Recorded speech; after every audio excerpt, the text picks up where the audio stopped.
Le monde du sport est endeuillé après le décès d'un des plus grands sportifs de l'histoire, le boxeur légendaire Mohamed Ali. Une légende d'abord sur le ring, 61 combats à son actif, 56 victoires dont 37 par KO.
Un style et un jeu de jambes unique, une vivacité incroyable et de super réflexes, doté en plus d'un incroyable sens du spectacle, le boxeur parfait. You can't touch this. You can't touch this. Légende sportive mais également icône planétaire, pacifiste opposé à la guerre du Vietnam et grand défenseur des droits des Noirs nord-américains, Mohamed Ali est également le symbole de toute une génération. Mohamed Ali est champion du monde de boxe en 1960 à Rome. Il rentre chez lui aux États-Unis, ça fait partie de sa légende. Il se trouve face à cette discrimination, cette ségrégation de dépit. Il jette sa médaille d'or dans une rivière. Ça commence comme ça, avec le silence, rompre avec ce qu'il appelait être son destin d'esclave et défier toute l'Amérique blanche en devenant black muslim. C'est aussi le refus de se battre au Vietnam qui le transforme véritablement en légende. Oui, parce que ça, c'est la deuxième fracture de l'Amérique des années 60. Il y a le combat pour les droits civiques, ça va de Malcolm X à Martin Luther King et Cassius Clay Mohamed Ali dedans, et puis il y a la guerre du Vietnam. En 67, il refuse de faire son service militaire, il refuse de se battre. Il dit « Aucun Viet Cong, c'était les combattants vietnamiens communistes, ne m'a jamais traité de nègre ».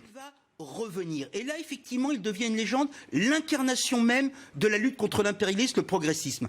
Il va y avoir un combat légendaire en 1974 où il va reconquérir son titre de champion du monde des lourds. C'est contre un autre Américain, un autre noir américain, George Foreman. Mais George Foreman, c'est ce qu'on appelle un oncle Tom. C'est terriblement injuste, c'est-à-dire l'homme qui ne dérange pas la majorité. Mohamed Ali va le défier. Il va le défier en Afrique noire, au Zaïre, à Kinshasa, à l'ombre d'un dictateur. D'ailleurs, Mobutu, ça comptait pas tellement, mais surtout, il rameute autour de lui toute la conscientisation noire et l'orgueil de l'Afrique. Fait le lien entre les Noirs américains et l'Afrique. La foule zaïroise crie « Ali Bomaye, Ali tue-le !» Effectivement, il va battre en exposant son corps Foreman. Les deux combats, identité noire, révolte noire et lutte anti-impérialiste, il a incarné ces deux causes-là.